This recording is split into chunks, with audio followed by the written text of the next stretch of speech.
So, I've finally spent some real time with the COSWHEEL R19, and honestly, this thing surprised me more than I expected. Right away, it doesn't feel like a normal e-bike. It feels more like a lightweight electric dirt bike that just happens to have pedals slapped on. You're getting a 72V system with up to $9,000 peak power. And yeah, when you twist that throttle, it hits hard. Like proper arm stretching acceleration. Top speed, I've seen it comfortably pushing around 60 km depending on rider weight and conditions. And the torque is no joke. Hills don't really slow it down. Suspension is another big win. The long travel setup actually soaks up rough trails pretty well, and it feels stable even when you're pushing it a bit. But it's not perfect. The pedals feel more like a legal afterthought than something you'd actually use for exercise.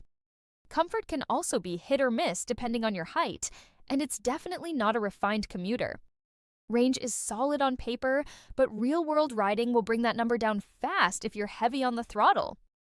So is it worth the money in 2020? If you want a fast, raw off-road machine that feels like a budget Sur-Ron alternative, yeah, it's a lot of fun. Just don't expect bicycle comfort or finesse.